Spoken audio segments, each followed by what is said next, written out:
अगर मैं तुमसे कहूं कि जब तुम गहरी नींद में होते हो तब कोई अनजान चीज तुम्हें देखती रहती है तो शायद तुम यकीन नहीं करोगे।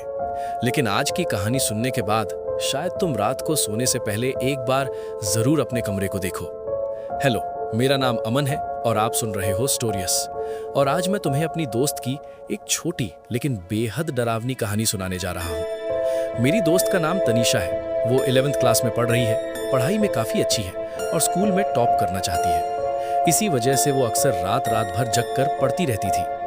धीरे धीरे उसकी स्लीपिंग साइकिल बिगड़ गई। उसने मुझे बताया कि जब भी वो रात में सोने की कोशिश करती, उसे लगता जैसे कोई उसे देख रहा हो। कभी कभी तो वो अचानक डर पे मारे झटके से उठ जाती थी। वो सोचती थी ये सिर्फ थकान और ओवर थिंकिंग है। लेकिन फिर एक रात कुछ ऐसा हुआ जिसे वो कभी नहीं भूल पाएगी। उस रात तनीषा गहरी नींद में थी जब अचानक उसकी नींद खुल गई। उसे महसूस हुआ जैसे किसी ने उसकी चादर खींच ली हो। उसने आंखें खोलकर पूरे कमरे में देखा, कोई नहीं। उसने खुद को समझाया कि शायद चादर पहले से ही ठीक से नहीं थी।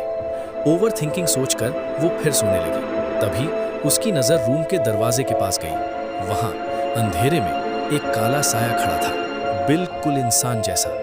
उसका दिल जोर से धड़क उठा। उसने तुरंत लाइट ऑन की, पर कमरा खाली था। डर के मारे उस रात उसने लाइट बंद नहीं की।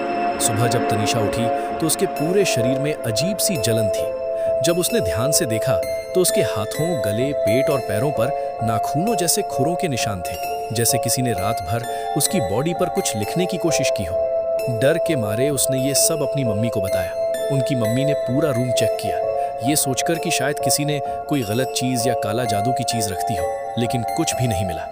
तब उनकी मम्मी ने फैसला किया कि वो एक रात तनीषा के साथ ही सोएंगी। उस रात सोने से पहले उन्होंने एक अजीब बात नोटिस की। तनीषा धीमी आवाज में अपने आप से कुछ बोल रही थी, एक ही लाइन, बार बार, प्लीज मुझसे दूर चले जाओ। जब मम्मी ने पूछा तो तनीषा ने कहा कि वो बस पढ़ाई के आंसर्स याद कर रही थी। मम्मी को लगा शायद उन्होंने ही गलत सुना हो, और फिर वो दोनों सो गईं। रात के करीब 4 से 4:30 बजे तनीषा की मम्मी की आंख खुली। प्यास लगी थी। वो पानी पीने किचन चली गईं। जब वो वापस आईं और कमरे में घुसीं, जो उन्होंने देखा उसने उनकी रूह तक हिला दी। एक बहुत बड़ा काला साया उनकी बेटी को जकड़े हुए था और अपने लंबी तेज नाखूनों से उसकी बॉडी पर कुछ लिख रहा था।